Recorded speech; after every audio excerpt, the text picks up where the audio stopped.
There's a YouTube show full of fun facts you need to know. Carl rings the bell and the members show to the GMP morning show. Featured guests will come and they will blow your mind. The audience will do so in kind. The little vanity mixed with some insanity on the morning show with GMP. Good morning, Portugal, and I'd like to welcome you to another fantastic day. Hey, you GuMPers.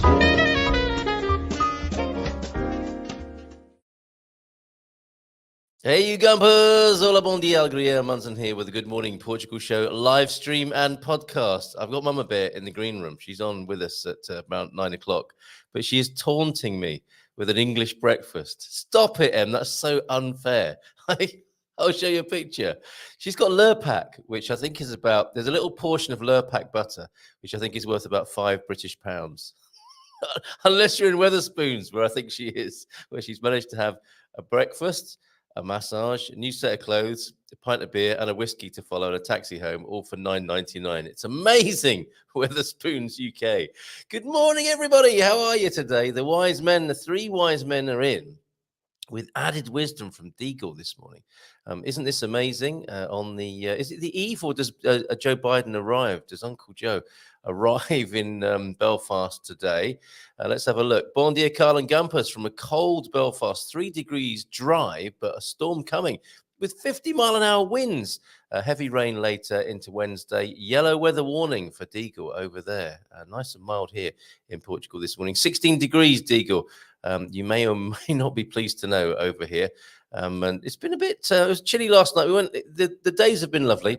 And we went for a walk to see the sunset over the bay in San Martino de Porto last night. And as that sun disappeared behind Salero de Porto, it went very chilly with the wind blowing across the beach. But a nice bracing, hot chocolatey kind of trip out, or hot chocolate when you get home anyway.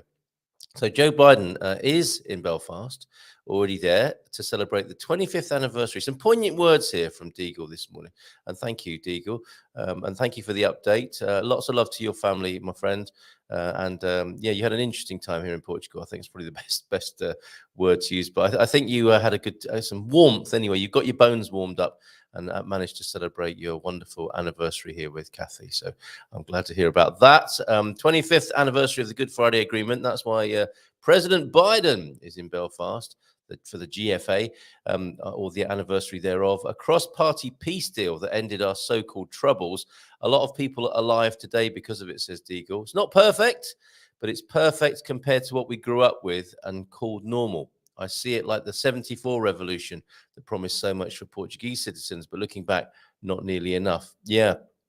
Sometimes the real devil is in the small print. Politicians could sell snow to the Eskimos, absolutely. The feel-good factor, financial windfall for our youth never materialized. And here's a similarity between Ireland and Portugal. Now we export our university students across the globe. Parents tell them nothing here, so go settle in a better country, explore the world. Yes, a real kind of kinship there then for Portugal and Ireland, or Belfast. Thank you so much. Well, yeah, I think the whole of the Irish island there would have people leaving, just like Portuguese kids leave and go around the world. So thank you, Deagle, for those poignant words this morning as President Joe Biden arrives in Belfast, or is in Belfast. Coach Turner is in as well. Let's do his music, shall we? I don't play this enough. What catches me out is I forget to stop playing the music, and then it starts playing itself again for some reason. It's just so energetic. It's so Coach Turner. Then that's not it. Where's it gone? Where is his jingle? Let me just see. Oh, I'm totally lost now in my jingle pad. I know. Here we go. Okay. It was there all the time. Let's have it in the background. Morning then from Coach Turner, Deagle and all. The GFA, Good Friday Agreement, was a huge milestone for Ireland. I'm hopeful that the special arrangements that now exist for Northern Ireland and the single market will help revitalise the region. Sun is out here in Hertfordshire. I hope you had a great day yesterday, Coach Turner, Coach T. We have a granddaughter coming to stay for a couple of days, so Mrs. T very happy. Not sure what your jingle is doing in the background. Ding. Okay, God Squad tip of the day from you then, and have a lovely day with granddaughter. A good night's sleep is important for your health, both mental and physical. I think I had a good night's sleep last night. Sometimes I think the dreams maybe kind of take my energy rather than having this sleep. And I don't often remember what they're about. I just know that I've been busy in the night. Do you have that as well? A good night's sleep is important for your health, both mental and physical. I found we are eating earlier in the evening, and that helps, generally around 6. That is children's tea time, Coach Turner, compared to the Portuguese way. Do you know, me and Mrs. M, the night before last, I think we ate at 11 o'clock, French dinner time, and then went to bed probably quite late on the Easter Monday. It would have been, or was it Sunday? It was Easter. It was Easter Sunday. But yeah, we ate really late in the French and Portuguese way. But I can see the sense of eating earlier in the evening. And some people just stop eating, don't they, around dinner time, and then don't have anything else. Maybe a cheeky little bit of supper, a bit of cheese, although that might make them dream. Does that make you dream? Is it true what they say about cheese? Yeah, sometimes just a little snack, hot milk or something like that, and then off to bed. The land of Nod, up the wooden hill to Bedfordshire, as my Auntie Dorothy used to say. We also, funny because she lived in a bungalow. No, she didn't. We also often have our main meal at lunchtime. I certainly don't wake up so often during the night sensing my digestive system. The problem is with that is other people sensing your digestive system working overtime. Not so much of a problem for you, but for anyone else who might be in the bed, I guess a little unnerving. Me and Mrs. M are currently having, and she'll kill me for saying this publicly, but we're currently having a debate to figure out who snores the most. Oh my goodness, she is snoring like a good one this morning. I think I've got this pattern now. Please don't mention this when she's on again. Do not mention the snoring. Can I trust you to do that? No, probably not. But I have this thing now, this sleep thing now, where I go to sleep, and I'm one of those people, I think pretty much as soon as my head hits the pillow, that's it, over and out. And then I feel like about 20 minutes later, I wake up again. And I think it's because of Mrs. M snoring, because I wake up and I don't know what's woken me up. And it's probably because she's done one of those, those one of those, wild boar snores that you feel is coming raging through the forest. I wake up at that point, and she's woken herself up a little bit with that, and then she's back asleep, but I'm awake. I don't know. That's my theory anyway. Please do not mention it. Try altering your eating patterns and see if it helps. Okay, that's a good experiment, isn't it? Coach Turner is not all about crunches and squats. He's also about a little bit of experimentation. So perhaps see how it's difficult in the Portuguese culture. As I said, Portuguese people like to go out in the evening and eat late. Don't even start partying in the evening till 9 or 10 o'clock.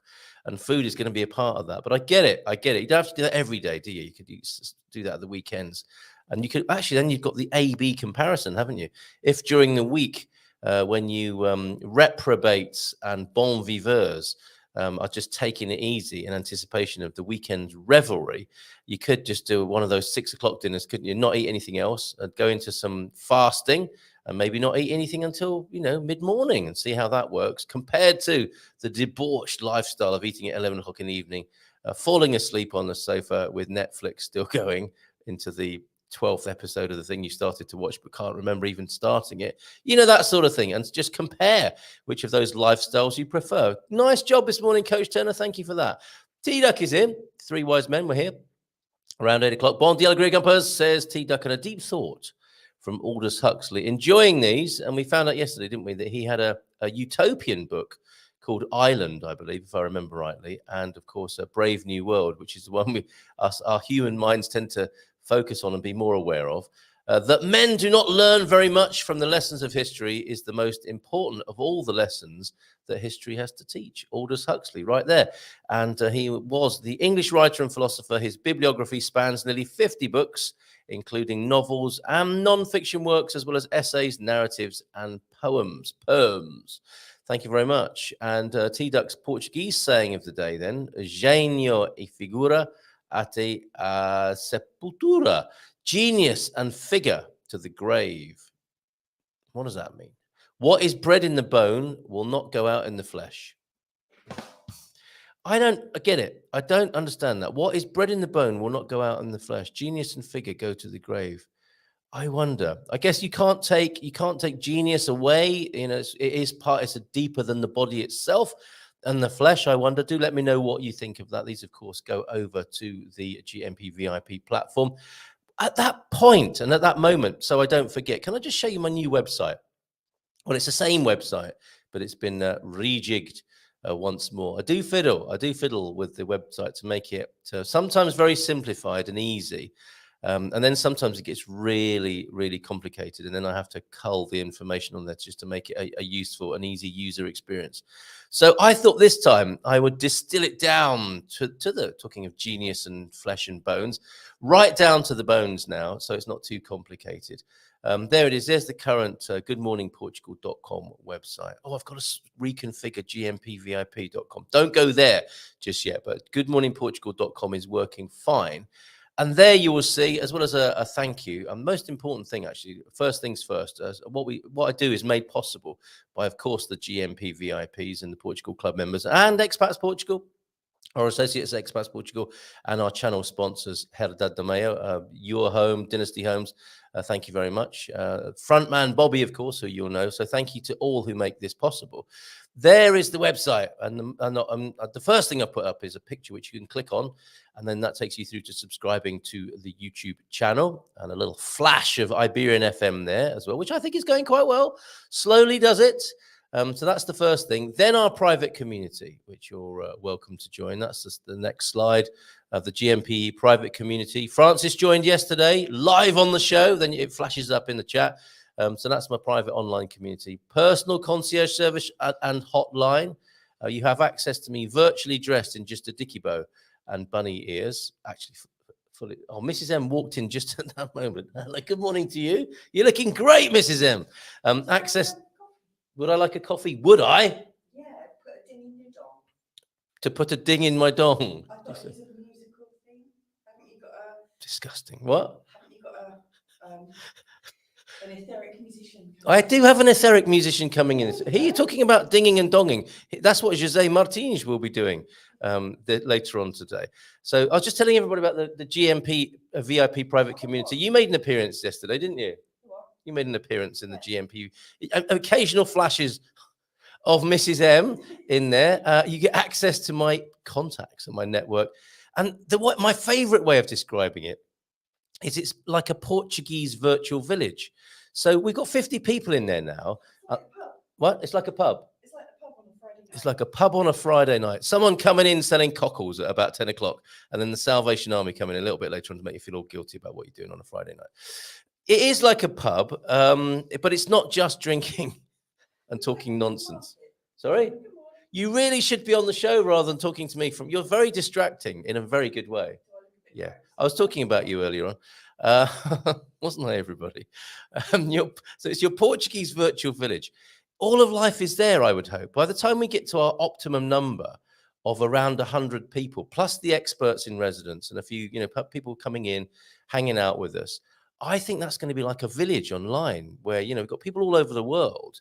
And sorry, what is it now?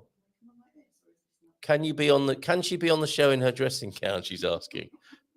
Oh, yes, Emmy's nodding. Emmy's in a pub. Talk about pub on a Friday night. She's in a pub on a Tuesday morning. She's back in UK, getting into the habits of the UK. All right, Mrs. M will be with us in just a moment. Please let me get to the end of this. So it's our Portuguese virtual village. All of life is there. No ads on a private platform, less noise, more focused. None of that Facebook, WhatsApp malarkey. It's not Facebook or WhatsApp. So I think when some of you heard that I was starting a private community, more focused, oh, not another flipping WhatsApp group and Facebook group of Carls. No, it's on a new technology called School, which is really good, which has a classroom, as you might expect from something called School, where we have lots of resources. I've not put that on this slide here, but there are loads of resources. Fun, facts, and friendship. That's by way of allusion to the fact that there are resources and knowledge and things to be learned there, and our experts in residence. And we have some amazing people in the community there already at 50 strong. So do join there. And there is another level if you want to come to the weekly online meeting and be part of the mastermind group that's basically shaping the future of Good Morning Portugal. That's the Portugal Club. You can click on there to go through. Look at this. I'll just read a very quick testimonial. Of course, you know I work for Expats Portugal, with Expats Portugal on a Thursday, the webinar at 7:30 and the Dream Team at 9. We've been watching Carl's Good Morning Portugal show and hosting of Expats Portugal webinars for over a year. And we love Carl's passion for helping people transition and feel at home in Portugal. Transition to Portugal, that is. I don't have other skills for other kinds of transitioning. We recently learned about the Portugal Club, and we're so excited that Carl is now dedicating even more of his time to educate people interested in living and moving to Portugal. We have already leveraged some of Carl's services to help us further explore locations based on our interests and needs. Carl takes the time to listen and understand. You wouldn't think so, would you, at the speed I speak? But I do occasionally take time to listen and understand. And then I provide personalized, thoughtful recommendations that we're able to accomplish our goals. Say Christina and John Brown. They also say, Carl helps you think beyond your initial transition and how vital it is to form a supportive expat community so we can continue to flourish in our new country home, our new home country. And that's what the virtual village is all about, and connecting people once they get here. And of course, our meetup on a Wednesday. So there you go. Thank you for letting me. You didn't have much choice in the matter, but thank you for letting me show you my newly revised and redesigned website. Are you ready to come on to the screen, looking all windswept? Oh, okay. All right, let me just do this now. Everyone's moving to the edge of their seat. She's a brave woman, getting straight out of bed and then onto the camera. If anyone would like to see what Mrs. M looks like only moments from the boudoir, are you happy with that? Sure, I'm only going to be on for a few minutes anyway. Does that make a difference? Your eyebrows are looking good. There she is, everybody. Definition. Right. Did you have an important message? Because you seem quite keen to get on the telly this morning. I just like the the vibe, and I was just feeling, when you wake up a bit giddy and a little bit like, ooh, well, I'm alive. Some of us haven't slept well, possibly because of the noises other people make in the bed. I beg your pardon. Do you know what the kids say? You snore louder than I do, and it's news to me that I even snored. I didn't mention snoring. I didn't say snoring, did I? Okay. Do you know what? In the time that you carried on talking about your wonderful membership, yes, I could have actually put some makeup on. Me and my wonderful membership. Who are Mrs. Yeah, Okay. your members are growing. It's a swelling membership. Yes, it is definitely swelling. Yes, all right. So I'm going to do a bulging, you could say. You could, eye-wateringly so. Yeah. Okay, we did the Portuguese saying, Mrs. M. Hello. You're here you're just in time to hear about the religious makeup. Okay. Not that you're wearing any this morning, No. but the religious makeup of the country. According to the 2021 census, 80.2% of the Portuguese population is Roman Catholic Christian. Do you see the emphasis, Roman, there? Portugal has no official religion, but in the past, Catholicism was the state religion. The country has a small Protestant, Latter-day Saint, Muslim, Hindu, Sikh, Eastern Orthodox Church, Jehovah's Witnesses, Baha'i faith. Yes, it's funny, isn't it? Baha'is seem to pop up all over the place, don't they? Buddhist, Jewish, and Spiritist communities. What does that mean? I would have had no idea about that, because if when not I for look around, T-Duck's diligent work. Yeah, thank you, T-Duck. I mean, and happy belated anniversary, 32 years. It's rather magnificent. Oh, yes, it is. I would have no idea about this, because as I wander through the streets of Portugal, coming on. all I notice is Catholicism, really. I'm quite surprised by that. Well, yeah. And I think I might have seen 80%, you would do, wouldn't you? Yeah. Churches everywhere. This is what you mean, right? And Easter is fresh in the memory too, isn't it? But yeah, predominantly a Catholic country, no question. Yeah, Easter. I'm always reminded of that time when I told the story yesterday. Oh, okay. Yes. Yeah. So, do you want to say it again? No, let's not go through that again. So save you your blushes. I mean, it was. And the priest blushes. I'm already a little bit red and overwhelmed. Yes. I think it's because I've just woken up. Could be very good of you to be on the screen. dressing gown. Yep. Okay, so approximately 14.1% of the population are Jedis. I was hoping that would be Jedis. No, they're not actually. 14.1% of the population declares themselves to be non-religious. Now, you know, on the day the census person comes round, people are quite comfortable to say they're non-religious. But then when the proverbial hits the fan, I suspect a few more people are religious, don't you think?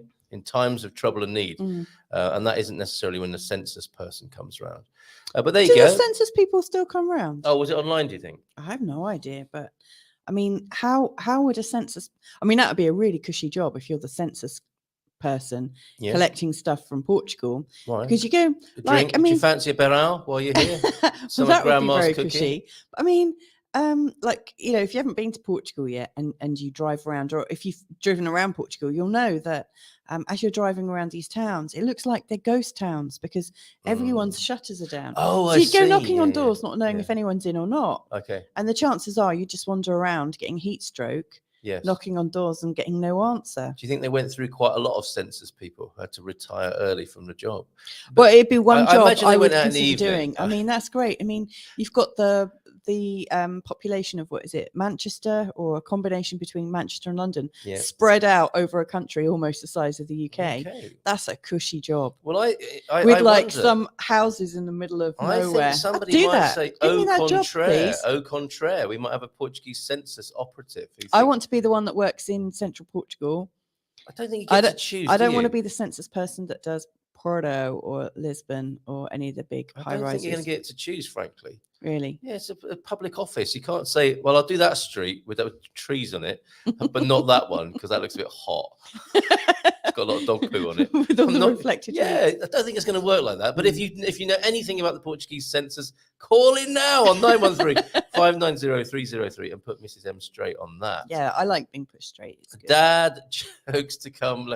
Is being put straight part of the God Squad tips of the day? It could be, couldn't it? Yeah, maybe. Like going to the chiropractor. Being put straight by a chiropractor. Thank you for the dad jokes. T-Duck's got a few errands to run. Won't be able to watch much of the show live. But you see his emphasis there is on he'll come back and listen to the podcast. Like, hey, talking of which, we had a nice mention of what we do. Hey, did you show your chat GPT write-up? I didn't yet. I didn't. No, I haven't yet. And I think that maybe I should immortalize it now before it changes, because I imagine those things do change, don't they? You make a mistake one day and that's there in Chat GPT. But look at this. Good morning, Portugal. ¿Qué tal, amigo? Muy bien, Carl. Hope you are going well. Carl runs a channel there in Portugal called Good Morning Portugal, which has some interesting information on people that are interested in that country. So check Carl's channel out. Pretty good, huh? Spine speaks. Yeah. NLB studio, ¿qué tal, amigos? And his backdrop was Murcia. It was very good. Yeah. Blossom. He was surrounded by blossoms. Who doesn't like to be surrounded by blossoms first thing in the morning? Capricorn 12. Voila, bon dia todos. Says Chris, how you doing, Chris? PT, I talked about you yesterday. I was with Garvo and the Charles Mitchell and your lovely kids. They are, when I say lovely kids, it makes them sound like toddlers. You're excellent, young adult children. Charles, so wonderful to meet you. Charles was, of course, one of the early man cavers when it was me. What are you doing? You're going ahead in the comments. Yeah, because I'm gonna go to make a coffee in a minute, and I just wanted to see if anyone knew anything about the census. They seem to, don't they? Yeah. All right. Charles, great to meet you. After all this time, 3 years ago, I think we first met online. We used to hang out in the man cave. What a lovely man you are. Lovely family. Fantastic to meet you yesterday. The doc turned up.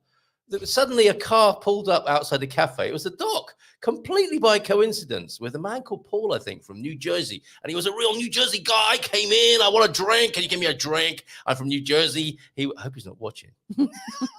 Although you might just think, what? He's just talking like me. That's fine. Yeah, and so great to meet Paul, the doc. And I hang out with Paul, and Gary and Linda Austin were there as well, and hung out with them after Charles had left after lunch, and we had a lovely time hanging out and chatting. And all the man cavers were spoken about, Chris. That's what reminded me, seeing you on the screen there. So go on then, Mrs. M. What do you want to say about the census? Oh, I don't know. I just want to see. João F. João F. He of the voice. Yeah, he's the one that would know, isn't he? Yes. Yes, but census people in Portugal have something others don't have: patience in capital letters. Like doctors. Yeah. But a different kind of patient. Slugs is saying, last time I did a census report in the US, it was all done in the mail, really old school.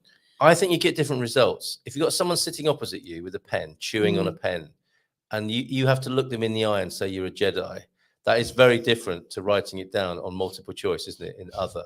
Yeah. Do you know what I mean? You've got to keep a straight face when you say that, haven't you? Yes. I am a Jedi. What did you put on the birth certificate when What? When Digby was born? Did I really put something silly? On an official document? I think, I hope I did not. I think we put our aspirational careers on Did we? because I wasn't Rocket working at the scientist? time because it asked for my occupation. Brain surgeon and rockets. What amazing parents. I can't remember. I think I might need to go and make a coffee. Why? What have you 'Cause I'm suddenly just- I'm remembered? just- You are might need giddy, to- aren't you? I might need to go Don't and- put any bare row in that this morning. I've woken up really, really Well, sort of it's not uplifted. nice that some of us have had a So decent Deagle's night's saying sleep. send Louisa to hilly Lisbon area. Do you know what? I would really struggle with that. In the winter, Yeah. that would be really difficult. When we first came to Lisbon, I was wearing Doc Martens. I love Dr. Martin boots, and I've not found a place here yet to buy them. But anyway, I was wearing Doc Martens and I was pushing a buggy. And all the hills were wet, and I was stuck. I was like a You're beached halfway up the hill, whale. weren't you? Skidding. Yeah, I just couldn't. I couldn't go anywhere. I It's needed like your Carl to wheels hold were my... turning, but you weren't going anywhere. Yeah, and I was slipping, so that would be disastrous for me. Yeah. So anyway, So no I shall Deagle. I shall make Look at a... this. We're in Maui. Finally, GMP's on a look at them. I did see a lovely picture of your So lovely nice. faces, Chris and Joyce. Yeah, I saw you liked it. Smiling. Yes. Yeah, you look beaming. Yeah, and look, that's the condition they're in as well. I'm not surprised with all that sunshine there. That's fantastic. Superb stuff. All right, I'm gonna go make a coffee. It's a bit more challenging because we had we were talking last week on our Tuesday night show yeah. about resources, weren't we? We were talking about Oh, the tonight cost we'll of be on living. again, won't we? Part two. So we were talking about the cost of living. Yep. And how in some properties in Portugal you need to buy a replacement gas bottle. Our advice was to have a backup gas bottle, wasn't it? It was, yes.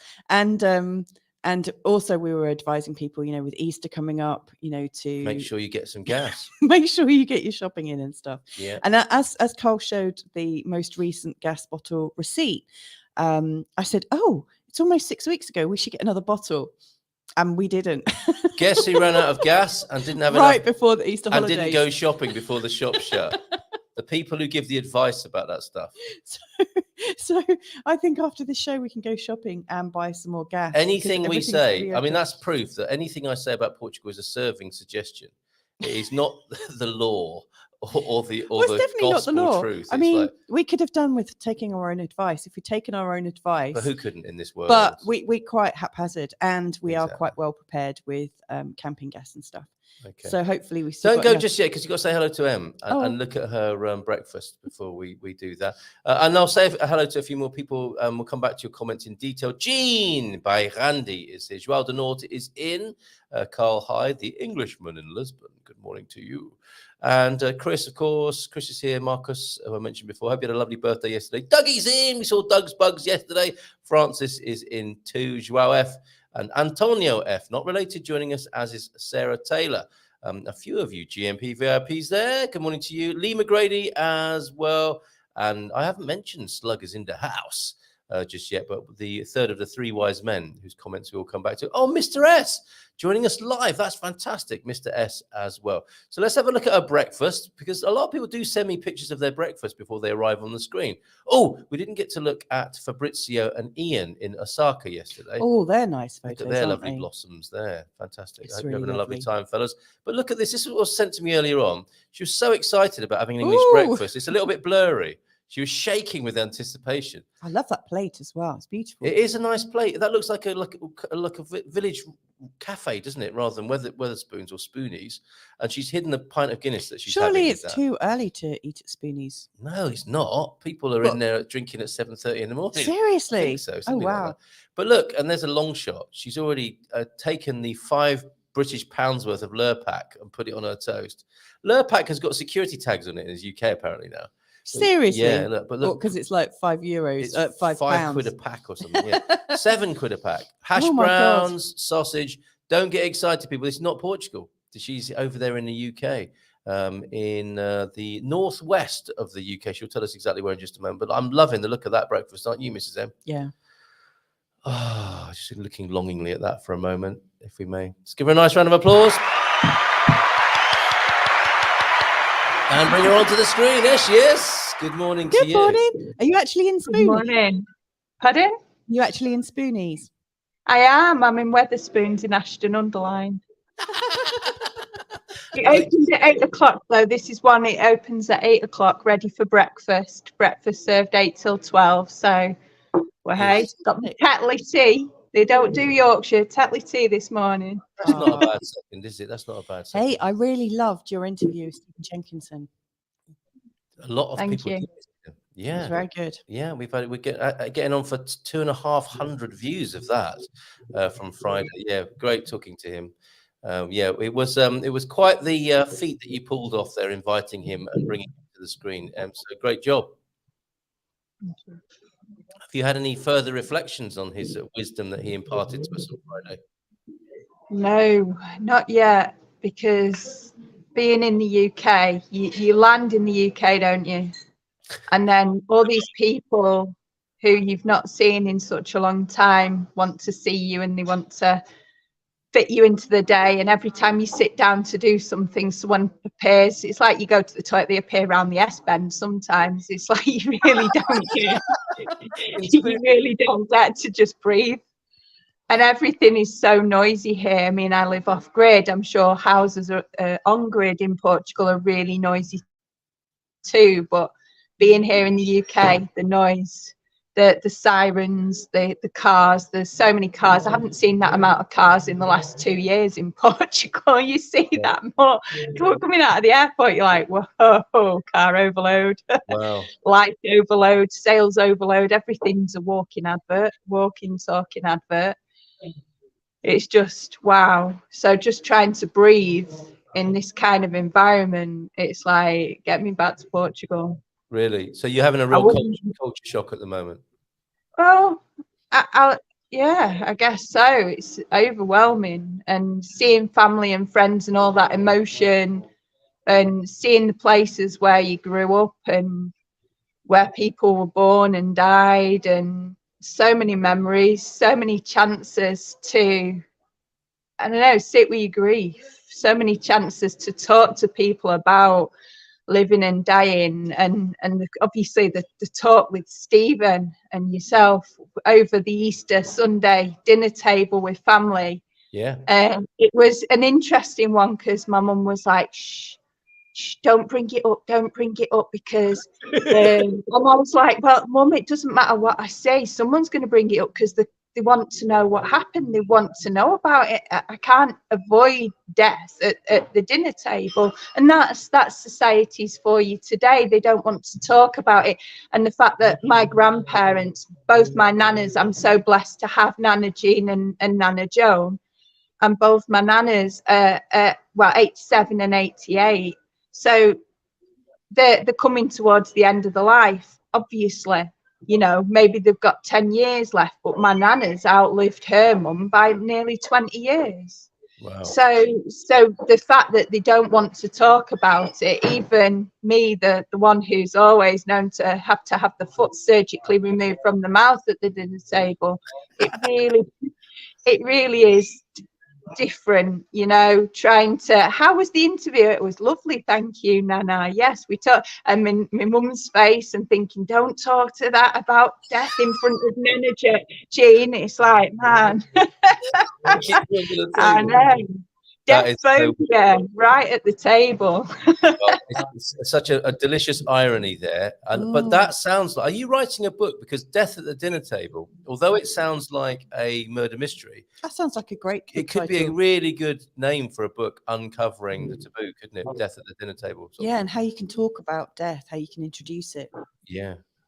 Yeah, it is interesting, because people have sneaked it in. People have quickly tried to have a talk about things, and I've had a quick, you know, I always have a jest, because my mum goes on about what happens when I die. Make sure this happens. I go, have you done your will yet? Have you? No. I've only been saying for 5 years that you need to get things in order, because it doesn't matter what you say if you don't get your stuff in order. Yeah. And I give them a task. I said, go on, I bet you can't do it by Friday. And they didn't. They found something else to make an excuse about. So it's normal. This is normal family life. People are scared to talk about living and dying, well, even unconsciously. They don't even want it to slip in. But then even my nana, who's scared to talk about death, she'll sit there and she was telling me about my granddad's death. And about leading up to it, she was telling me about other people. So even in her way, she's trying to have the conversation, and I'm being there and being present and allowing what she's ready for, but I'm not pushing it. Do you know what I mean? Yeah. And when you get that it's quite a common phrase at my age. And you think, oh, here we go. And it's like, you know, as long as you're alive and you've got a brain, you've got neurons, and those neurons that fire together will wire together. So it doesn't matter how old you are, you can train yourself to do anything, and nothing's a barrier as long as you've got a working brain. Yes. Well, she doesn't like that because she's happy being uncomfortably numb. And that's her right. People will fight you for it, won't they? Definitely, yes. They will fight you for it. Yeah, definitely. yeah, for sure. And we are stimulating conversation already about the taboo, the great taboo.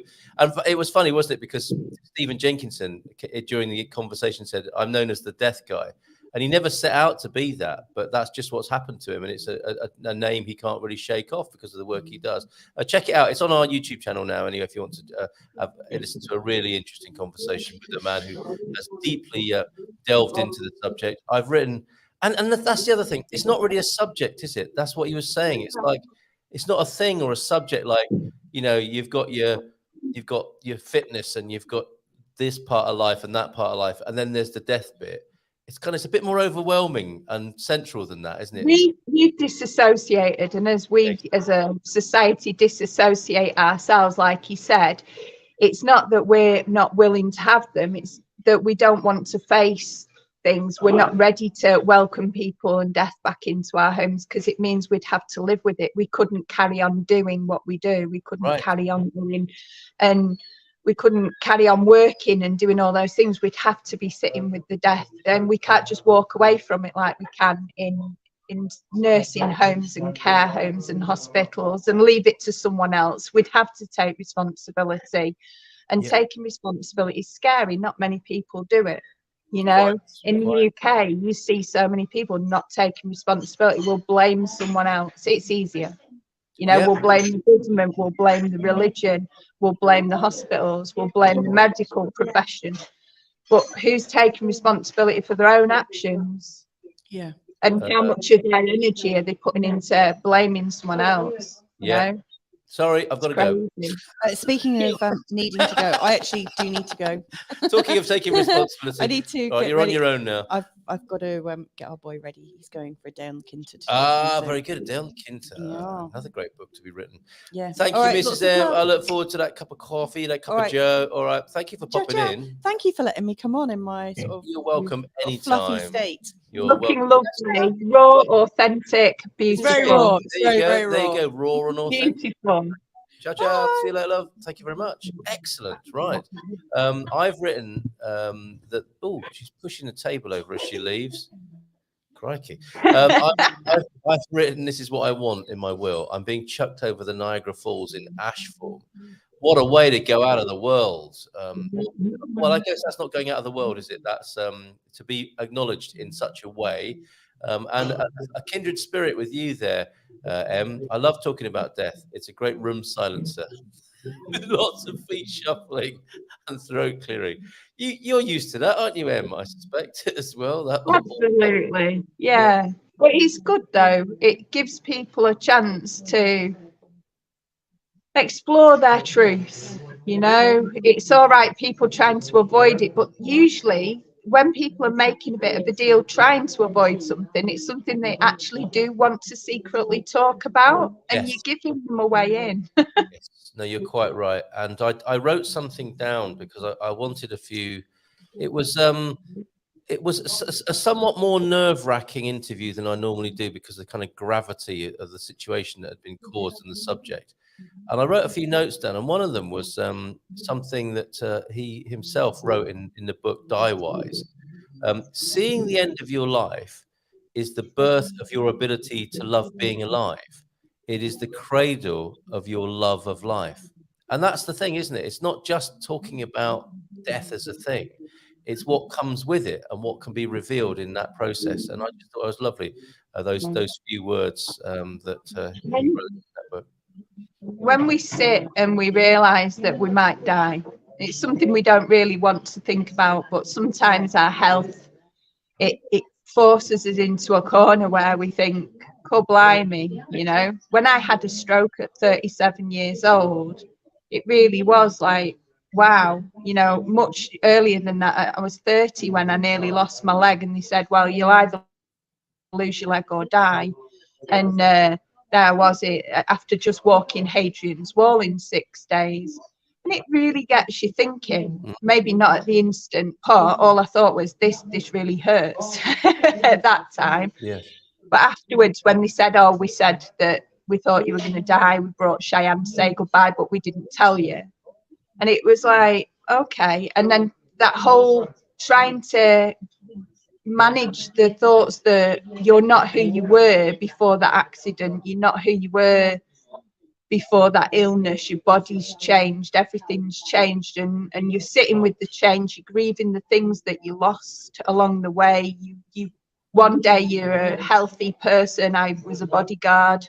I used to go around looking after people, traveling all over and making sure people were all right. And then all of a sudden, here I was, couldn't open a packet of crisps or a bottle of water. And it's a massive change. And this is one of the big things that we sit with when we are facing not only death, it's the end of what we're used to. It's the end of familiar life. It's the end of who we were or who we thought we were, and a new birth into something else if we choose. Or we can sit there throwing a pity party, which I did for a while after my stroke, you know. But it's part of the journey, I think. Incredible. It is to allow and accept who you were and what you are now, and find your own way of compromise with your life and how you live it. Yes. And not be defined by your illness. The amount of people that treat people like that, you know, you meet someone who's in incredible pain and people are scared to touch them. They're scared to sit with them in case they cause more pain, and they don't want to sit with that pain. Yeah. And so they turn away, but they're not turning away from the person. But it can feel so personal that it challenges people. It challenges the people sitting with the pain. It challenges with the people who have also lost. My daughter lost her crazy mum who could lift anything and dive into anything and fix anything. And she was left with a disabled woman who couldn't do stuff. And that was a massive thing for my daughter, you know. And that's what people have to manage, you know. Totally get it. So it's not just the person who's dying. It's the person that it's the other people around the person that's dying, you know. It's everything. It's a whole ripple. It's the karma of sitting with death. It's the karma of sitting with pain. It's the karma of disease. Yes, totally get that. And it would appear that those were a couple of formative experiences you're talking about there that have put you into this new path in life as well. Yeah. So some interesting comments coming in, as you might expect. A lot of people go to Wetherspoons early in the morning to switch off. If anyone sat near you this morning, they'll get more than they bargained for in Spoonies, I think. I understand that, says Tabitha. I was diagnosed with a life-threatening illness and it became like a rebirth. That was how Tabitha worked with her experience there. To practice death is to practice freedom, you also add. A man who has learned how to die has unlearned how to be a slave. That's pretty profound, is it not? Because I suppose that's, if it becomes our great fear and our bondage, we can be truly free. But if we've figured out a way to transcend our thoughts and ideas. That's the pity party bit. It's like what Nelson Mandela was talking about in the Invictus Games. He was sat in the movie. He was sat there and he was imprisoned by his own thoughts. He was imprisoned by so many things, and he chose to rise above that. Yes. He realized that he wasn't going to be stuck there by what he was told. He wasn't going to be imprisoned by the thoughts and perspectives of others. He had his belief and he wanted to stay true to that. Those words helped me learn to be true to me and break away from where I was stuck and how I was stuck. It taught me that I wasn't my illness. I wasn't my stroke. I was capable of breaking away. Yeah. And now I live the life that I've always wanted to do, that I never thought possible when I was perfectly perfectly well. Do you know what I mean? It's crazy. So you really do find freedom, but sometimes it really takes a lot of pushing before something pulls us to pull ourselves together and actually get on with it. Totally get in a conscious way. Yeah, and it does beg the question, doesn't it? If I am not that and I'm not that, then what am I really? And I guess that's a process. I thought I was done for a month ago when a chest infection threatened to become pneumonia, says Dougie. And it is so sobering, isn't it? And in its own way, enlightening and liberating to have these brushes. So when we get to a point where we're really not able to not think about it, when it becomes present like that, Dougie, thank you for sharing that. And James, a slug is in the house. I received a wonderful gift as a college student. We, the students, were assigned to write our last will and testament. It was literally a life-changing assignment. Amazing. Em, are you in a place where you can carry on, or do you need to? I am, yeah. I'm just trying to find my money for my daughter. Would you like to say hello to? No, my daughter's hiding behind a menu. My daughter's just arrived in Spoons.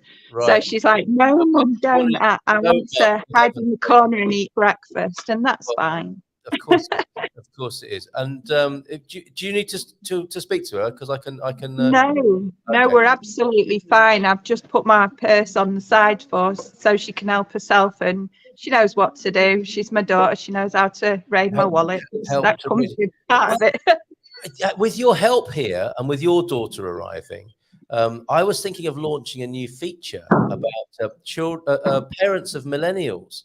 And I think it's a very interesting subject because it's always interesting, isn't it, the interplay between the generations. And and I'm going to launch now with a screen grab of a communication I had with my daughter, funny enough, while you're communicating with your daughter there. And I turned it in. This is my way of dealing with my millennial daughter, is with humor and dad jokes. And I don't think it went down very well. So here's my effort. She says to me, "Did you get today's Wordle? Very tough." And I responded, "I do a turtle every day," with a laughing emoji. And the only thing I'm sorry about there is I didn't put one of the little poo emojis on there as well. Now, some might say, as a man in his 50s and a parent of a daughter in her 30s, that's a bit immature. But I thought that was pretty good. What do you think? I think that's fantastic. I'm highly embarrassing for my daughter, but I'm incredibly proud of her too.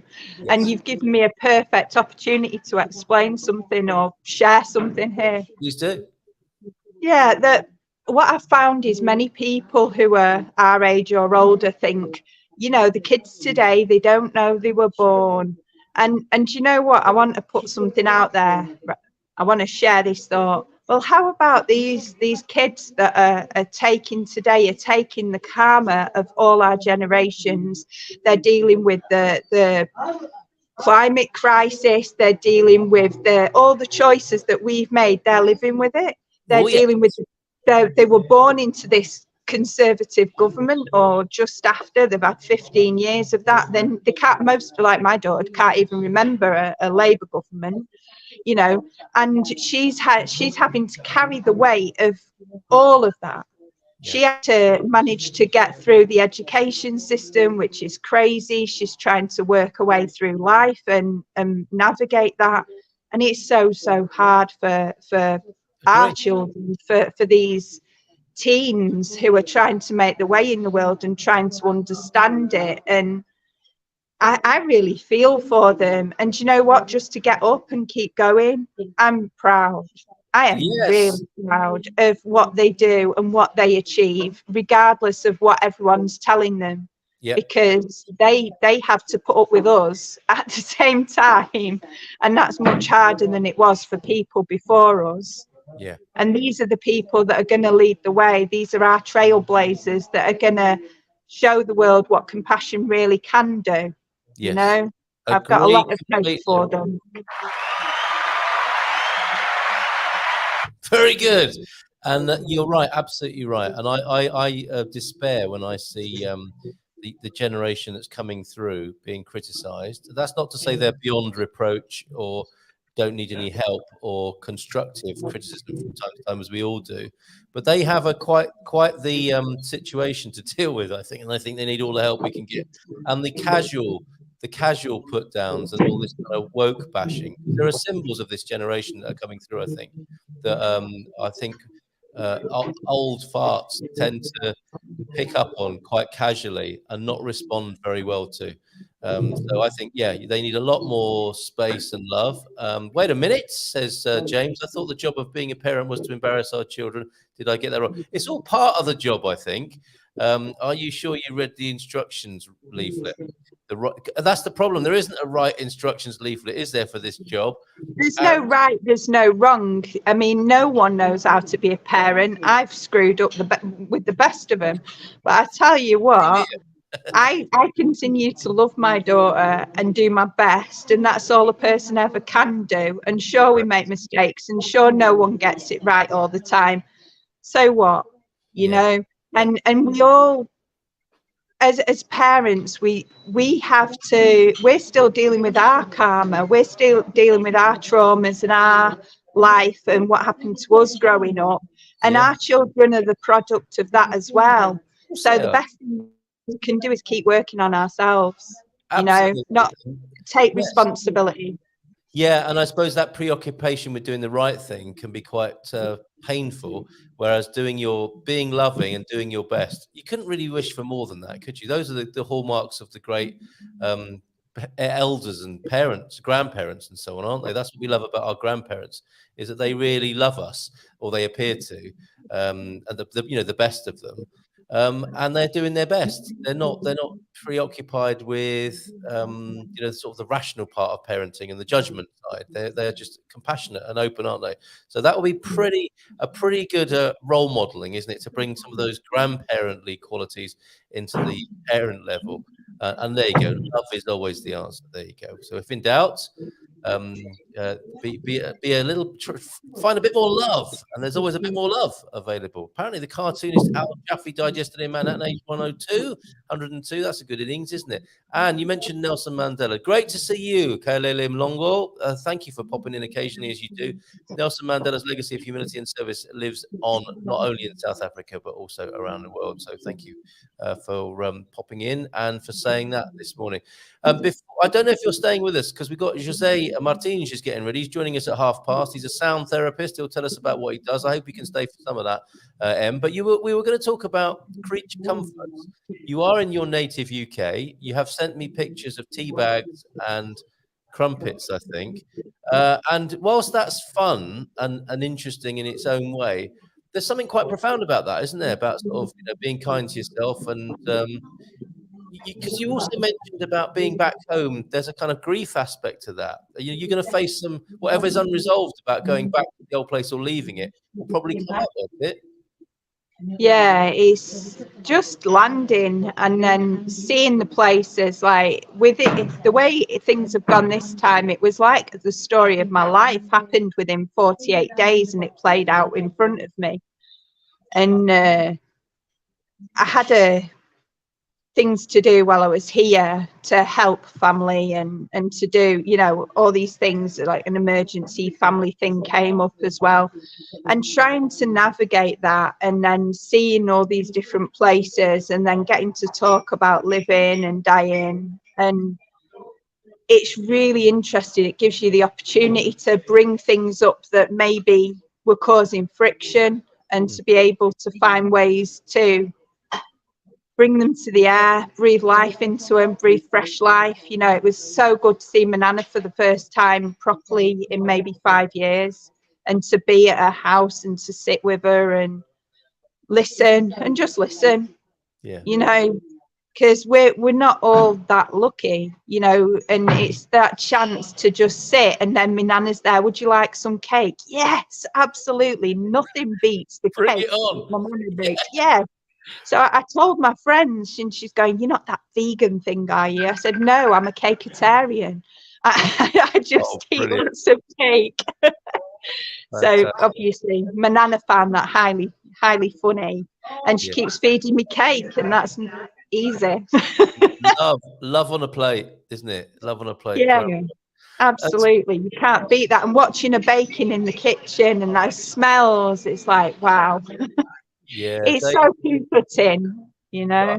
yes, there is just. I mean, you know, my experience of that. You know, the British grandma baking, and always having time, you know, to make you a cup of tea and sit down and say, okay, so what's going on? Tell me about it. Tell me about what? Anything. You know, that vibe is available to all of us, isn't it? We can practice that. And there they are, the placeholders, kind of practicing it and sharing it, as which is my sort of not glamorized, but you know, sort of mythological memory of how grandmas are in the UK, and I certainly see that here in Portugal as well. It seems to be a global, ubiquitous quality of grandmas. So that's lovely to check in with that. And so you are buying tea bags and crumpets. What else have you enjoyed over there in the UK, so that we can educate people about what we miss about the UK? Well, it's sights. It's the whole sensory experience. It's walking through the park that you grew up on. It's Wow, seeing your old primary school or what's left of it. It's seeing the places that you used to live and how they've grown and changed, but remembering all those memories. And it's not, you know, it's stuff that you wouldn't change. You wouldn't exchange all the Yorkshire tea bags in the world for that. It's to be able to sit and be present with family and friends, and to share time and space with those that you love. That is the amazing thing about the UK. You get to see your mum, you get to see your daughter, you know. There's one thing that you can do being on video calls and all that, but when you're actually here and you get that, you can smell them, you can see them, you can touch them. Yes. I wouldn't advise tasting them. That really isn't so clever. Just stay with the cake and don't taste your relative. Yeah, the cakes and the the dinners, and like, I don't really eat meat, but over here in the UK, if someone's fed me something, I bet it. And I've sat here and ate full English this morning because I could. And it's not that I refuse to eat it. It's just that, why not? You know what I mean? Why not? And then I'll come back to my home and I'll be eating vegetables and vegetable soup and fruit, and I'm happy with that. I've got my Portuguese life and then I've got my UK life. And making the most of it while you're there. All right, let's say a few more hellos and catch up on a few comments before we welcome our friend José Martins, who was there, available as translation on Friday. He did a great job. He didn't have to do very much, fortunately, and was able to tune in with us to the words of Stephen Jenkins, and we're very grateful to him for being there. Chris Marcus is in Jean. Bom dia, saudações e alegria do Solidade e Bonito Mon Carapacho em Algarve. Good morning to you, Jean. Byrandy's in Bom dia from a blissful Bairrada this morning. Fantastic. T-Duck was watching a different channel. That can happen from time to time. Couldn't figure out why I was the only one in the chat. Whoops. Okay. João de Nort is in. I think we've got some news from the household of João de Nort. Senora Nortish. They've got a new cat. We're going to hear more about that in just a moment. I think bon dia, one and all, from Carl. Good morning to you, Carl. Our agency thing's doing pretty well, isn't it? Incredible. First night with Catface then. It took many hours for him to settle down, but by bedtime he was snuggled and purring. Wow. I didn't cover much of that yesterday with your incoming cat, but all sounds like it was going well. So thank you for that update this morning. Chris is in. And it sounds like Mrs. M needs a sleep study. Is that where you go off and pretend to work, but you just sleep in there? Now, that's what I do in this studio sometimes. Carl, I once shook the Minister of Home Affairs one night as she snored. I pretended to be asleep, and as she jumped up. Next morning at breakfast, Kathy said she woke up during the night. Naughty. Very good. Good morning, Carl. Luisa, it's a real pleasure to be here again from Chihuahua F. That must have been earlier on. Bom dia, criaturas. Feliz terça from Francis. And good morning, everyone else from Chihuahua F as well. Thank you, everybody, for being here this morning. Good morning, Sarah. Bon dia, Carl and Luisa this morning. Yeah, good morning, people from Lee McGrady. Oh, he'd love to be in Weatherspoons with you, Em, having a pint and a breakfast this morning. I can see Lee in a spoonies up there. Thank you all for all your comments from our earlier conversation, Tabitha, as well. Always great on the Departure Lounge. And yeah, that's what we're doing. Once a month, we're with Mamabear McGowan. She, of course, of Share and Care Portugal on Facebook. And of course, we have a private closed circle to discuss these issues. Should anybody want to, you're very welcome to join us. Just drop me a line for that. And she's here talking openly about death and dying on the, second Tuesday of the month. And she brings a special guest with her every month, who today, let's give him a nice big round of applause,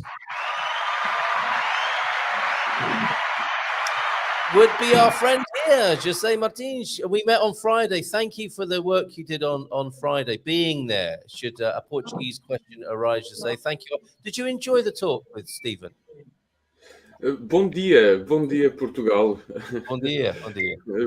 Good morning, Carl. It's a pleasure to be here, and thank you to welcome me, and of course, Mamabear and great friend.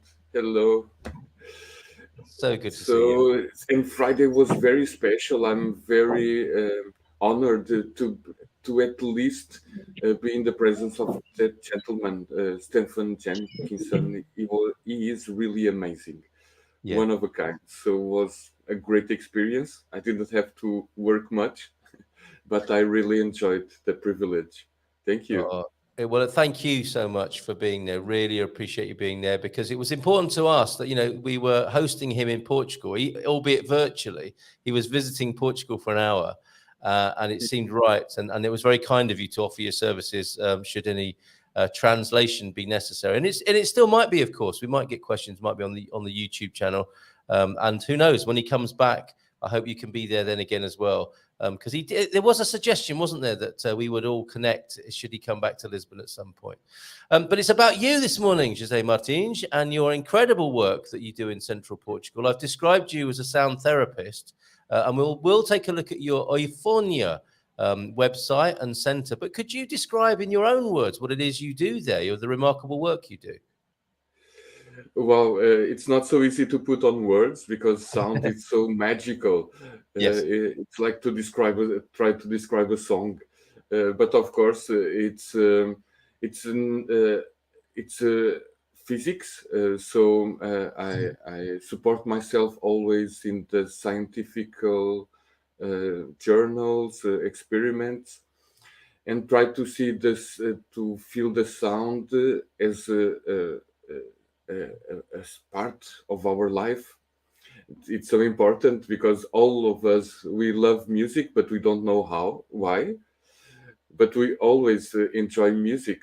Because this symphony, this movement of the particles, the sound itself, it makes a good massage in our cells, and also keep us with good mood, pushes our good vibes.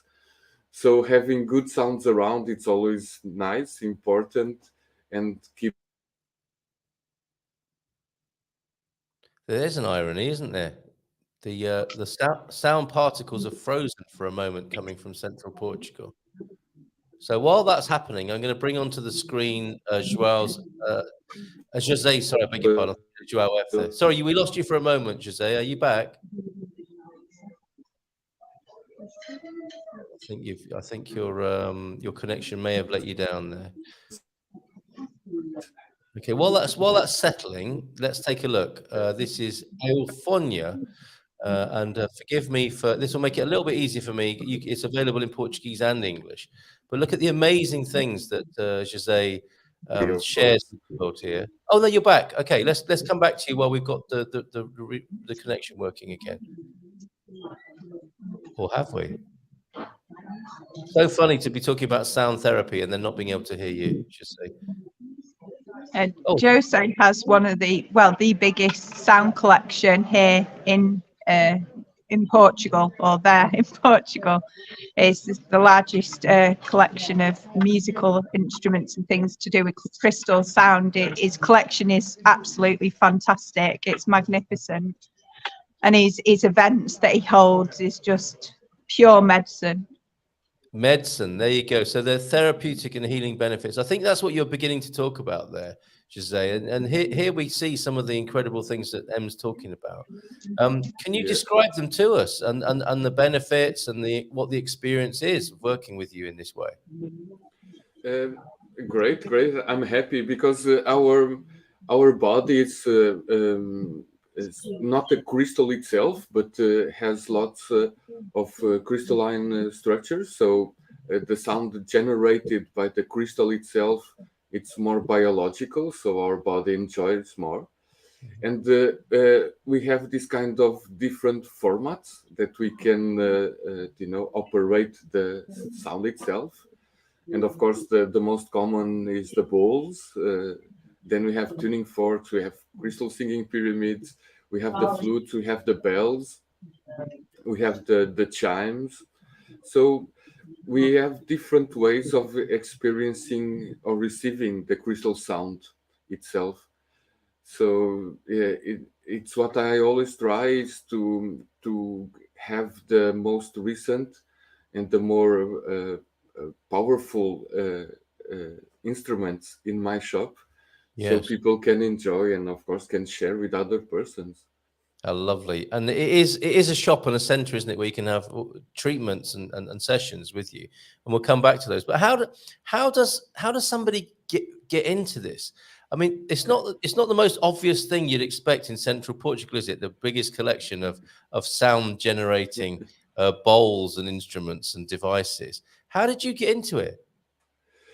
Oh my God, it's been such a magical and not planned journey, this life, or these different lives inside this life. But I was in.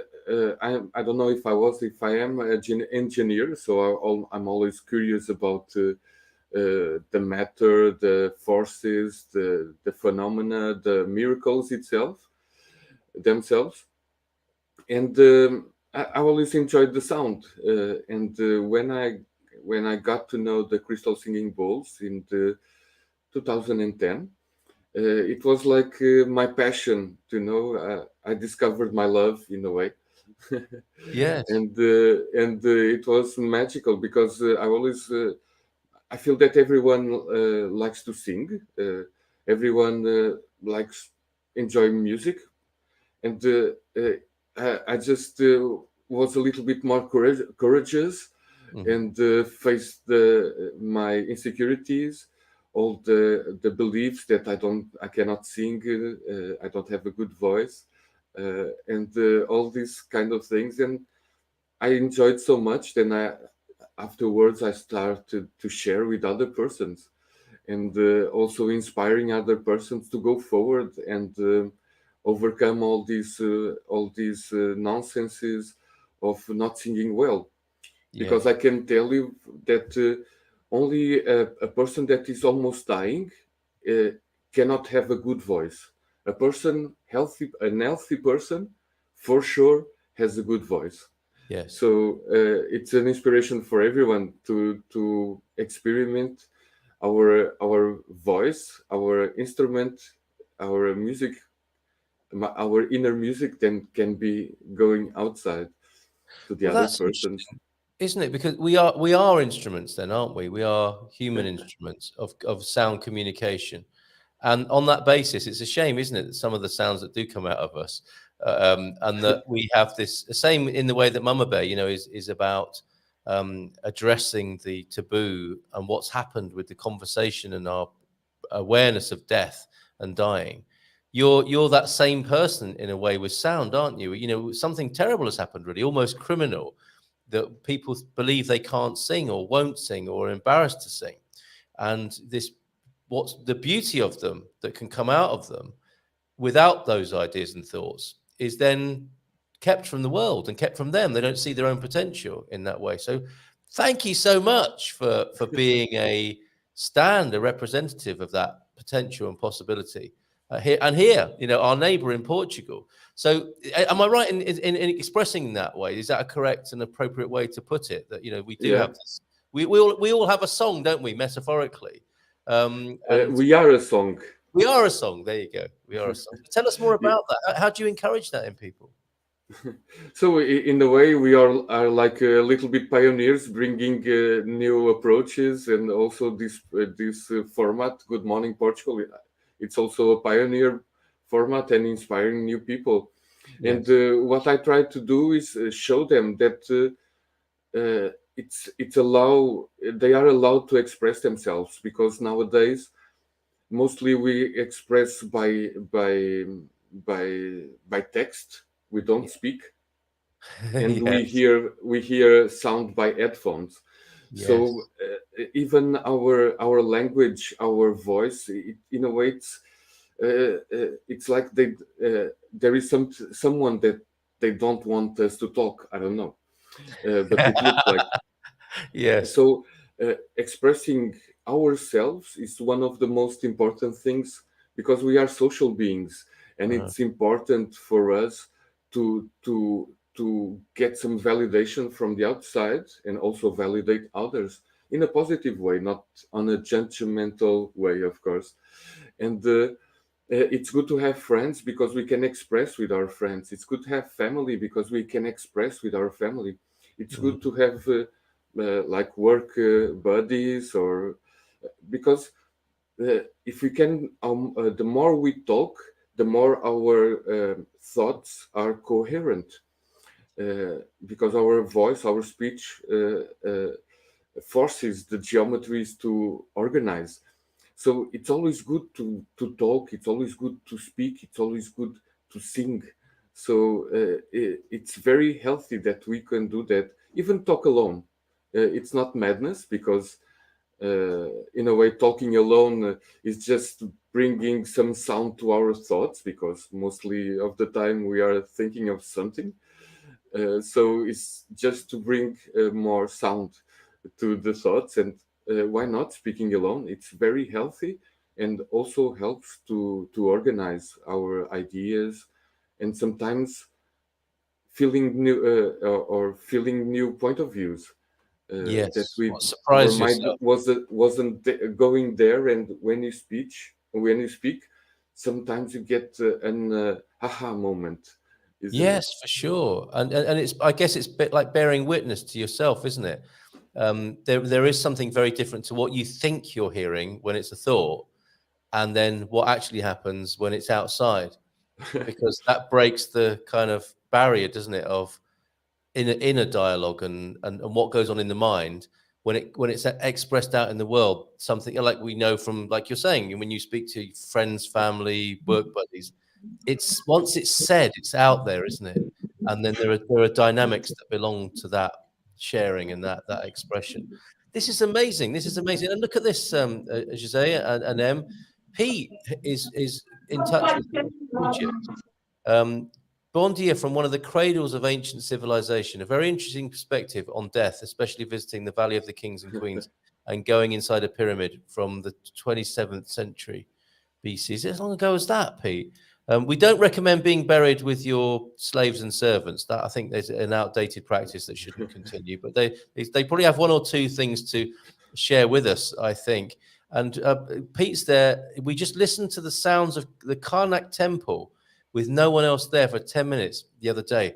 It's just like at the farm. It lifts your inner spirit to hear nature. And there he was in a building that is sacred, I suspect, in the Karnak temple there. And of course, temples are created, are they not, José, to accentuate the song, the human song, and the song of the earth, and these other sounds that we seem to have buried a little bit. I mean, is that part of your work as well, to uncover or recover the natural sounds and the natural communication? Because, like you say, with the headphones, with the texts, we're inundated with a different kind of electronic and brittle communication now. Oh yeah, so many distractions. that pushes us away from our center and our place of being. And singing, in a way, it's one of the best practice that you can have, because you cannot be stressful and singing. You can Yes. start. You cannot. It's from the muscular point of view, it's not possible. So the moment you start to sing, you start to relax. You start to enjoy yourself. You can share with other persons, and the sound was always sacred in every tradition. If you go to the roots of every tradition, the sound was always sacred, not sacred as only for the priests or for the highest priests or for the elites, but they felt that the sound it's so powerful, because one thing that you said that is very important about sound, that this sound is transdimensional. It comes from some part that doesn't exist on the matter, the silence, and then transport the information from the silence to the matter itself, to the sound. So all the traditions found that sound was very, very, very special, and our tradition or our society is based on electricity. Like everything is electronic, everything comes from electric something, and some civilizations they base their technologies on vibration. That's why many civilizations we don't understand their secrets, because their technology was based from a different one from ours. So we see everything electric, everything makes noises, everything creates heat because of the electricity, and their technology was much more clean in a way and much more efficient. And they used sound, vibration, coherence of geometries, coherence of melodies, and because they knew that everything had a sound, has a sound. This table has a sound, this PC has a sound, that bowl, myself, I have a sound, a rock has a sound. So even our medicine nowadays, they use lots of sound technologies to help us in the hospitals. Yeah. Incredible, loving this, absolutely loving it, and of course, yeah. I mean, we talked about the spiritual religious makeup of Portugal, Christianity, the Bible. In the beginning was the Word, right? The universe is in the story of Christianity. The universe is created by God's Word, isn't it? By the sound, the primordial sound, if you like, and that makes so much sense what you're saying. That the speaking of something in a different time or mythologically could be creative, because I guess there's that saying now, isn't it? Words are cheap, and there's a lot of words, there's a lot of sound in our culture, because we've become very noisy. But if we look at the sacred end of that spectrum, we can see, can't we, that sound is creative. That just from the very point of view of you saying, to sing is a creative act and banishes unhappiness and bad energies, if you like, or the energies we like less, we can be free of by finding our song. So do you actually encourage people to sing? Is that part of the work you're doing, or part of the work you're involved in, like the actual encouragement to find your voice? It depends on the session itself. Right. Mainly I have two approaches. Of course, people who want to train their voice or open the voice or find their voice. Yeah. Of course, it's more singing or more exercises to go to singing. But also, many people come just to express their emotions. Yeah. And we know that different emotions have different sounds, naturally. So if I hurt myself, it's I. But if I am with grief, it's like, but if I'm happy, it's like, whoa, ho, ho, ho, ho, ho. So every emotion we can release, or we can make it move make it move with sound. So it's another way of therapeutic approach using sound to balance, to release, to heal emotions. Yes. Incredible. And people can come to you. I want to show people this. These are the Wow. sessions. That is your lovely space there, isn't it? That you Yes. have. Which could you tell everybody where this is in Portugal? Did you say? I live in nowadays in Graça, near Pedrógão Grande, Okay. in the log cabin off grid, and I have this space that I'm very privileged, very honored to have, because I have here around 100 kilos of crystal in the different formats of bowls, of pyramids, of tuning forks, and other formats. And of course, people come here and they can have a private session. And a session with sound, it's a very special one, I think, What because happens? you receive the sound. You see the bowls underneath Yeah. the bed, so you receive the sound from the backwards. It's not usual, and you receive in stereo, and also the bowls make a little bit the bed vibrate a little bit. Oh, So right. you receive, and so you are really relaxed, and you receive sound in a different way, different sounds, because most of the people they don't know the crystal singing bowls, and it's always an experience of a deep relaxation, because sound it's the most powerful tool that we have to uh, uh, to help to relax all the muscles and all the cells. It's the most powerful technique of relaxation. And also the sound, it helps to break, and also the format singing bowl helps to create to break the bond between space and time. So normally it's a journey of levitation, timelessness, and feeling like the universe in a way. I think, Incredible. at Yes, least people tell me that. and so people would be on the couch on a massage table, and they would be experiencing sounds. It's sound therapy, basically. Yes. Incredible, incredible.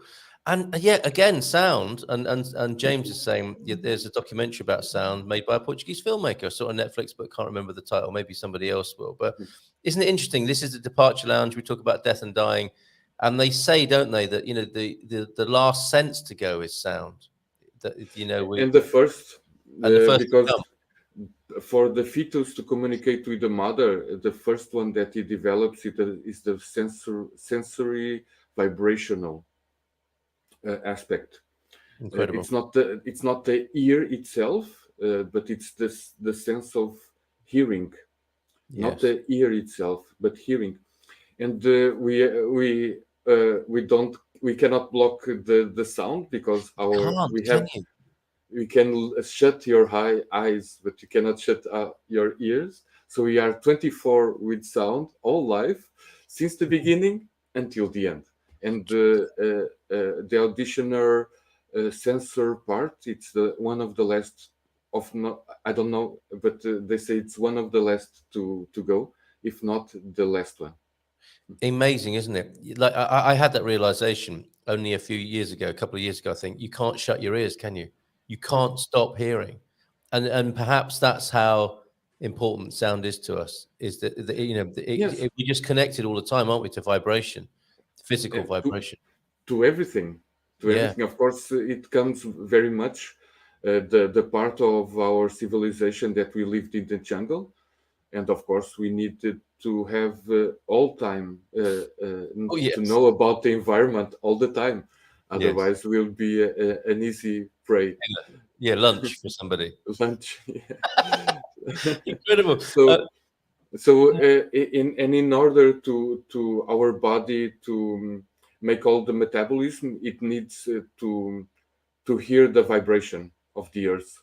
So Oh, it's okay. Say yeah. more about that. What do you mean?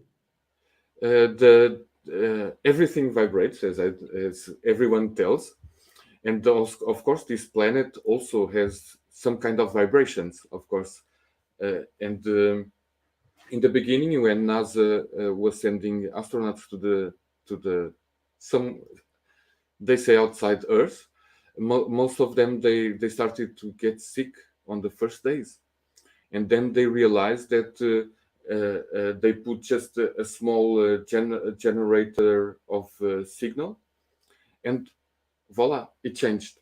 Incredible. So and it's like the Earth has this heartbeat, Yeah. and our metabolism is connected to this heartbeat. And if you lose this heartbeat, our metabolism becomes different. That's Wow. why when we have big solar flares, or the solar flares arrive to our planet and changes a little bit the amplitude of the vibration, our metabolism becomes different. We get much tired. We get a little bit irritated, a Sure. little bit off our center, because Yes. our our heartbeat, or that we are following, it's a little bit out of tune, so our body Get it? becomes a little bit out of tune, so Cosmic it's very cosmic arrhythmia. Cosmic arrhythmia. exactly. Yeah. So it's very Incredible. important for us to be connected with the earth, Yes. and that's why it's earthing, walking barefoot, putting the hands on the soil, get some sun, walk on the sand, because it's good for our metabolism to really get that pulsation directly. We are always getting, because we are on this field, of course, of the atmosphere, but it's better if you can connect directly to the ground itself. Thank you for you and your message this morning. It is Soa. That'll be by a filmmaker, Raquel Castro. Oh, Em, have you got to go? Oh, José, also, come on. Is it a bit noisy there, Em? Is that why you're writing that rather than speaking it? Are we getting other vibrations at Weatherspoons this morning? Well, there's a fair bit of noise here. I just hope you can hear me well enough. I'm just saying, Jose offers a service. You don't just have to go to Jose. He can come to you. He does. He was created an amazing thing for people as they transition into this life. He created his own thing to help people, help the beautiful new lives enter, and he's also created something to help people as they leave and they make their final transition. He also can play at funerals. He's amazing for helping people with grief work, and as well when people are sick or struggling with terminal illness, his therapies can give people ways to come to terms with things in ways that words cannot. His music is true medicine for the soul. Thank you, Em, for bringing Jose our way today. You're a remarkable man. Thank you very much. We'll come back to some last words from you, Jose, in just a moment. Thank you for that, Em. Unlike other art forms, music is the one that transcends the boundaries of the limits we impose to ourselves, says Joao F. If you only look at a picture if you choose to, you only go to the theatre if you choose to. But music is something you can hear even when you're not expecting it, and it can fill one's soul. It absolutely can. Thank you very much. So, Jose, you have the centre, the shop. People can buy online. It's a remarkable. I mean, it's just one of the many things you appear to do. What's your message to everybody about sound vibration, about healing? And please come back at some point. I'm not, let's not have this the last time we speak. Please come back. Have the key to the studio. Your sounds are great sounds, so come and make them again sometime. What's your message just for today? Oh, thank you, Carl. I'll be delighted if I can return, because I follow your work. Thank you very much. And of course, very happy for this invitation for Mamabear, and great friend. And what can I tell to people is, don't hold back, express. Oh, yes. Sing, of course, I'm with sound, so I always invite people to sing. But dance, paint, create something with your hands, with your thing. If you don't have hands, use your mouth to paint. I don't know, but express yourself. It's one of the most important things now. It's one of the most things that society needs us to do, is to express ourselves, to put our art outside. And our art, it can be an engineer, it can be a mechanic, and can be a doctor, it can be a professor, it can be I don't know, a carpenter, but put your art to the world. Everyone needs that special spark, that it's unique. So if you feel to sing your lungs out.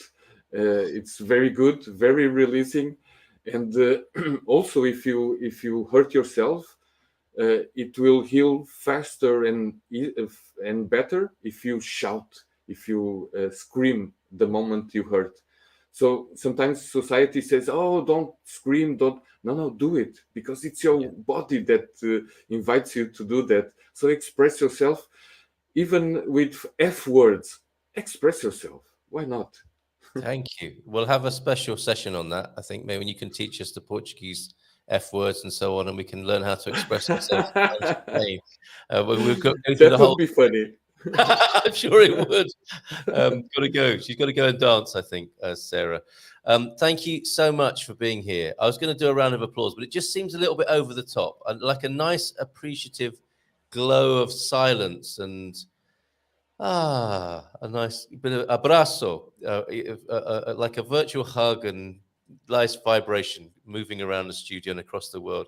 José, thank you so much for being here. Mamabear, thank you for bringing this man here. You find the most incredible people to share with us. So have a great day, both of you. I'm sticking around for a bit longer, but thank you so much, both of you. Have a beautiful day.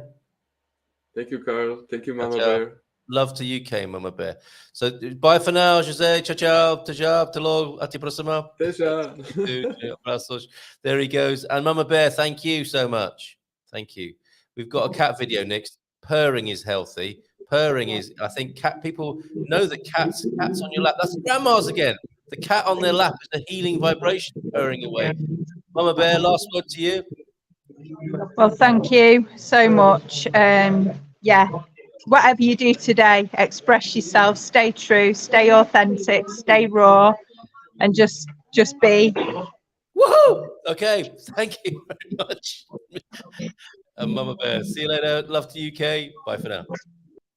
There she goes. Oh my goodness. You know what? It seems wrong to go into the Iberian FM jingle because it's a bit crashy and bashy with that modern popular music. You know what else I've got for you though? I've got a cat video, and maybe we'll hear a little bit of purring from this new puss that is living with João de Norte. I think I'm not seeing the video. Let's see what happens when I load it up. And well, I think Catface is making herself at home up there in Pontelima. Let's see what happens next. Just thought you'd like to know, every cat needs to find his secret hidey hole. And so we could not find Catface this morning anywhere. And what we found was that he can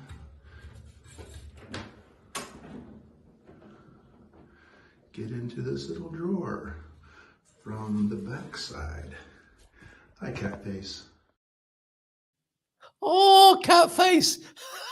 I think we'll be following the adventures of Catface, won't we, on the Good Morning Portugal show? A quick Iberian story after this.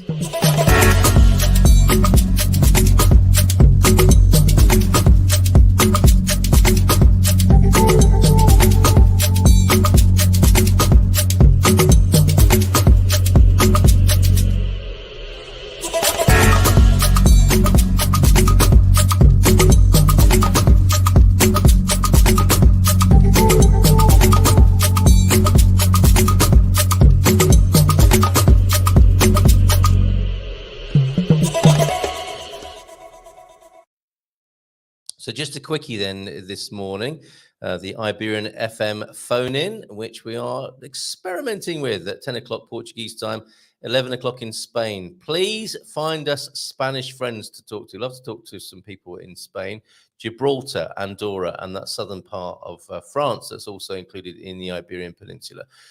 Tune in, call in, and let us know what you're thinking. We also have a Facebook group and page as well. Hold on, just got to send a quick message outward. I'm just sending a message to somebody that's quite an urgent one to deal with there. Thank you very much. Yes, I'm going to just share one very quick story about tourists' return to Spain in the Portugal news. So just let me bring this onto the screen here, and we'll go through this, and we'll do a fairly quick one this morning, but this will continue. This feature will continue, and we would like your calls on. Make a note, put it on your speed dial, 913-590-303. So today's quickie on the Iberian FM phone-in is this, from the Portugal news. The number of tourists visiting Spain increased by over 35% in February when compared to the same month last year. So tourism is rocking in Spain. Data from the National Institute of Statistics, the INE, found that tourists are also spending more on their holidays, with an increase of 41%. Look at this, reaching 5.3 billion. Those are the euros that are much needed, aren't they, in the economies of the Iberian Peninsula. Tourism Minister Hector Gomes said this is an exceptional start to the year for tourism, and with us now in Semana Santa, we expect occupation and spending records to be broken over Easter. I wonder if that actually happened. No comments. We do like to see the comments on the Portugal news. But if you see an interesting news story pertaining to the Iberian Peninsula, particularly Portugal and Spain, do let us know. Do send it our way.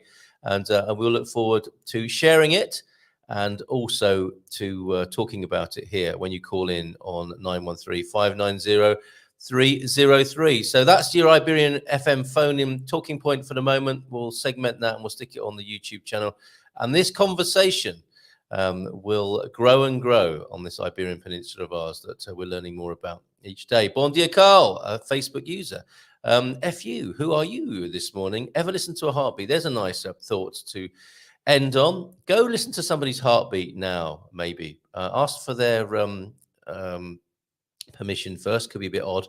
Talk about primal. It's there, beating inside us and others all day long. Do we listen to it? Do we echoes like, as Mamabear McGowan might say in the north of England this morning? So funny that, isn't it? The basics. I think Pete is referring to the basics. What he says, sometimes we lose lessons from the past, don't we just? As well as expressing yourself today, why not open yourself as well to some of the lessons from the past, some of the good lessons from the past. I wish you a great day, and we'll see you again tomorrow morning for Ask Anything About Portugal Wednesday. Have a good one. Bye for now.